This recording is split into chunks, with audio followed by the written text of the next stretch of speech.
Turabasuhuje abadukurikiranira hirya no hino kuri YouTube channel yacu Umusanzu Media no ku bindi bitangazamakuru byacu bitandukanye ari byo Umusanzu Media website, aho usanga amakuru atandukanye mu buryo bwanditse yo hirya no hino haba mu gihugu ndetse no hanze yacyo. Tubahaye ikaze rero mu kiganiro kigaruka ku mpinduka n'ibyo umuntu akwiye kumenya mu itegeko rishya rigenga uburyo bwo kwishyura indishyi zikomoka ku mpanuka z'ibinyabiziga ndetse n'iz'inyamaswa. Iyi mugiye kubana muri iki kiganiro ni Ngabonziza César.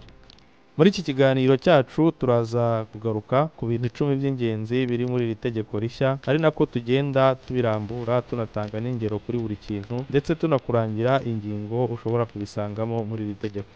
Mu gutangira reka duhere ku itegeko nyirizina cyangwa izina ry'itegeko. Itegeko nimero 029 ryo kuwa 20/10/2025 rigenga uburyo bwo kwishyura indishyi ku bantu cyangwa ku bigo byahuye n'impanuka, yaba impanuka zishingiwe cyangwa izitishingiwe. Iri tegeko ryasimbuye amategeko abiri ariyo itegeko nimero 41/2001 ryo kuwa 19/9/2001 ryateganyaga uburyo bwo kubara no kwishyura indishyi zikomoka ku mpanuka z'ibinyabiziga abantu twakundaga kwita itegeko ry'impanuka. Iri tegeko kandi ryasimbuye itegeko nimero 26/2011 ryo kuwa 27/7/2011 ryerekeye imyishyurire y'abahohotewe n'inyamaswa. Muri rusange iri tegeko rigizwe n'ingingo 18 rikagira imitwe 16. Reka turebere hamwe icyo iri tegeko rigamije. Mu ncamake y'ibyo iri tegeko rishya riteganya harimo kwishyura indishyi z'abantu bakomeretse, bahuye n'ubumuga cyangwa bapfiriye mu mpanuka, gusubiza agaciro k'umutungo wangiritse, gusobanura inshingano z'abishingizi n'urwego rushinzwe kwishyura indishyi zikomoka ku binyabiziga bitishingiwe, gutanga uburyo bushya bwo kubara no gutanga indishyi. Aha twavuga ko bisa nkaho hashyizweho umushahara fatizo, icyo twita SMIG, aho umuntu udafite umushahara cyangwa se utabasha kugaragaza ibyo yinjiza ku munsi azajya barirwa ku bihumbi 3. Reka turebe nanone ngo ni bande bemerewe indishyi nk'uko biteganywa n'ingingo ya 3 y'iri tegeko. Mu bemerewe indishyi harimo umuntu ufite uburenganzira bukomoka ku wishwe n'impanuka, umuntu wakomerekejwe cyangwa wangirijwe bye n'impanuka, umuntu ufite uburenganzira bukomoka ku wishwe n'inyamaswa ahuriye nayo muri parike y'igihugu cyangwa ahandi hantu hakomye, ari mu kazi cyangwa ahasura mu buryo bwemewe n'urwego rubifitiye ububasha. Hari kandi umuntu wakomerekejwe n'inyamaswa ahuriye nayo muri parike y'igihugu cyangwa ahandi hantu hakomye, ari mu kazi cyangwa ahasura mu buryo bwemewe n'amategeko, umuntu wangiririjwe ibye n'inyamaswa. Iri tegeko kandi riteganya ko iteka rya Minisitiri w'Ibidukikije rizagena urutonde rw'inyamaswa zangiza zigomba kwishyurirwa. Reka turebe ibyiciro by'indishyi zitangwa n'uko biteganywa mu ngingo ya 4 y'iri tegeko. Mu bitangwa harimo kuvuzwa no gusubizwa amafaranga y'imiti, gusubizwa amafaranga y'urugendo no kwitoza gusubira mu buzima busanzwe, kugura insimburangingo, amenyo n'ibindi byongerera umuntu ubushobozi bwatuma agaruka mu kazi. Iri tegeko kandi riteganya ko indishyi zishyurwa gusa iyo zigaragarijwe ibimenyetso nk'inyemezabwishyu zemewe n'amategeko. Bivuze ko uwakoze impanuka cyangwa abamufiteho ububasha n'uburenganzira basabwa kujya bagaragaza inyemezabwishyu zemewe n'amategeko nk'iza IBM kugira ngo basubizwe amafaranga bakoresheje.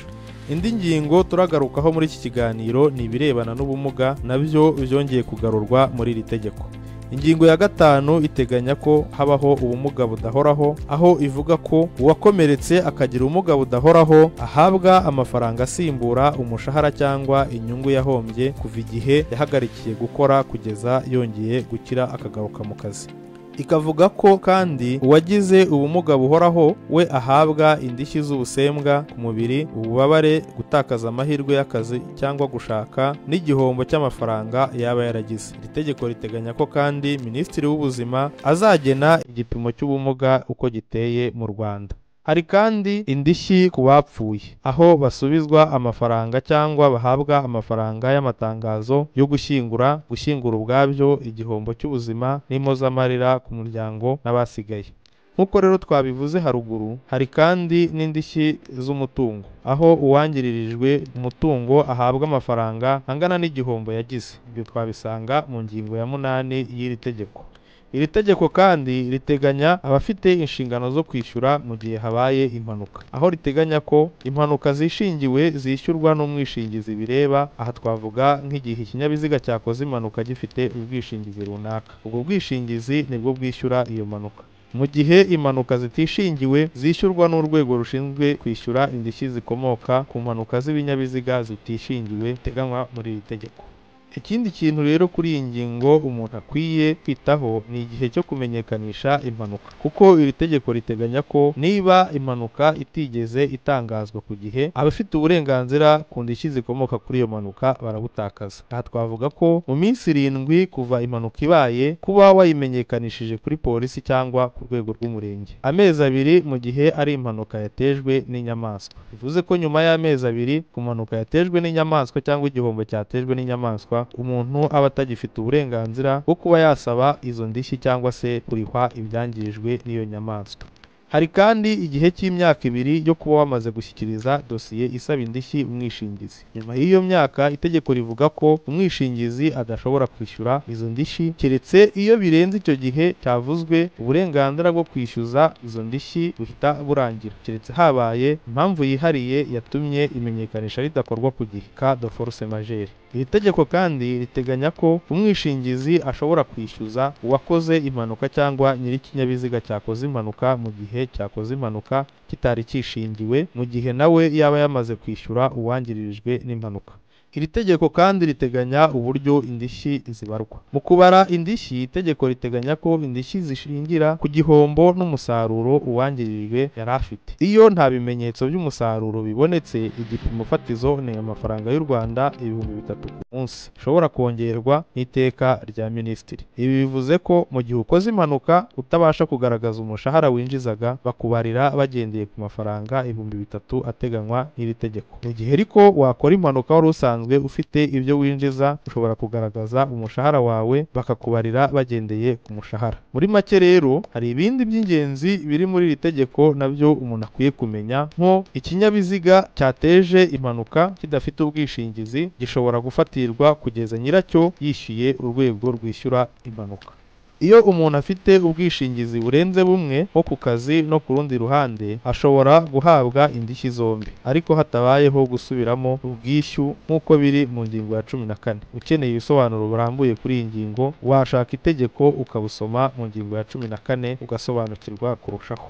Dore rero iby'ingenzi mu ncamake ukwiye kumenya muri iri tegeko. Icya mbere ni uko iri tegeko ritangira gukurikizwa guhera ku itariki 21 Ukwakira 2025. Icya kabiri, iri tegeko rihuriza hamwe impanuka z'ibinyabiziga n'iz'inyamaswa. Icya gatatu, abagizweho ingaruka bose bararenganurwa, yaba abakomeretse, abapfuye, abatagira ubwishingizi ndetse n'abahohotewe n'inyamaswa. Icya kane ukwiye kumenya muri iri tegeko, indishyi zitangwa hashingiwe ku bimenyetso bifatika byemewe n'amategeko. Twavuga urugero nka raporo ya muganga na fagitire zemewe za IBM. Icya gatanu, hari urwego rwihariye rwashyizweho n'itegeko rushinzwe kwishyura impanuka zitishingiwe. Icya gatandatu, igihe ntarengwa cyo gutanga no kumenyekanisha impanuka. Twabigarutseho, hari iminsi 7, amezi 2 ndetse n'imyaka 2 bitewe n'ubwoko bw'impanuka. Icya karindwi, iri tegeko kandi riha ububasha ba minisitiri bwo gushyiraho ibisobanuro birambuye haba ku gipimo cy'ubumuga, igipimo cy'indishyi ndetse n'ibindi. Ngira ngo rero twasoreza aha iki gice cyacu cy'ikiganiro cyagaruka ku itegeko rishya rigena imyishyurire ku birebana n'impanuka z'ibinyabiziga ndetse n'iz'inyamaswa. Turabashimiye tunabasaba kudushyigikira no gukomeza kudukurikira mu biganiro byacu bitandukanye hano ku Musanzu Media ndetse no ku zindi mbuga nkoranyambaga zacu no kuri website yacu aho musanga amakuru atandukanye. Turabashimiye.